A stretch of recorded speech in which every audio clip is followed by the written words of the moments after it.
Let's talk about gas lighting. ഈ word നിങ്ങൾക്ക് സുപരിചിതമല്ലെങ്കിലും എല്ലാ റിലേഷൻഷിപ്പിലും ഗ്യാസ് ലൈറ്റിംഗ് സംഭവിക്കുന്നുണ്ട്.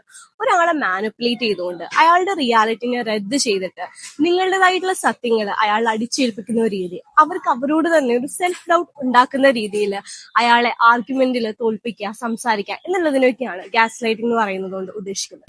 നിങ്ങൾക്ക് നിങ്ങളുടെ പാർട്ട്ണറായിട്ട് ഒരു വഴക്കുണ്ടായെന്ന് വിചാരിക്കും. ആ സമയത്ത് അയാൾ പറയാണ്, ഞാൻ അങ്ങനെ ചെയ്തിട്ടില്ല, അങ്ങനെ ചെയ്താൽ പോലും നീ പറയുന്ന പോലെ അല്ല അന്ന് കാര്യങ്ങൾ നടന്നിട്ടുള്ളത്, അല്ലെങ്കിൽ ഇതൊക്കെ ഇത്ര വിഷയമാക്കാനുള്ള കാര്യങ്ങളാണോ എന്ന് തുടങ്ങി നിങ്ങളുടെ എല്ലാ ഫീലിങ്സിനെയും ഇല്ലാതാക്കിക്കൊണ്ട് അയാളുടേതായിട്ടുള്ള ഒരു സത്യത്തെ നിങ്ങളുടെ അടിച്ചേൽപ്പിച്ച് ഒടുവില് നിങ്ങൾക്ക് തന്നെ നിങ്ങളൊരു ഡൗട്ട് തോന്നും. അയാൾ പറയുന്നതാണ് ശരി എന്ന് തോന്നുന്ന രീതിയിൽ നിങ്ങളെ മാനിപ്പുലേറ്റ് ചെയ്യുന്നതിനെയാണ് ഗ്യാസ് ലൈറ്റിംഗ് എന്ന് പറയുന്നത്. ഇനി ഇങ്ങനെ ഗ്യാസ് ലൈറ്റ് ചെയ്യപ്പെടുന്ന സമയത്ത് എങ്ങനെ റിയാക്ട് ചെയ്യാം എന്നുള്ളത് കൂടി പറയാം. First of all, trust your feelings. മറ്റുള്ളവർ എന്ത് പറഞ്ഞാലും നിങ്ങൾക്ക് വേദനിച്ചിട്ടുണ്ടെങ്കിൽ നിങ്ങൾക്കറിയാം അതിനോട് എങ്ങനെ പ്രതികരിക്കാം എന്നുള്ള കാര്യം ആദ്യം ഉറപ്പിച്ചു വെക്കാം. മറ്റുള്ളവർ എന്ത് പറഞ്ഞാലും നിങ്ങൾ പറയുന്ന കാര്യങ്ങൾ നിങ്ങൾക്ക് കൃത്യതയും വ്യക്തതയും ഉണ്ടാവും. ഇങ്ങനെ റിയാക്ട് ചെയ്യുന്ന സമയത്ത് ഗ്യാസ് ലൈറ്റിൽ നിന്ന് കുറെയൊക്കെ നമുക്ക് രക്ഷപ്പെടാൻ പറ്റും.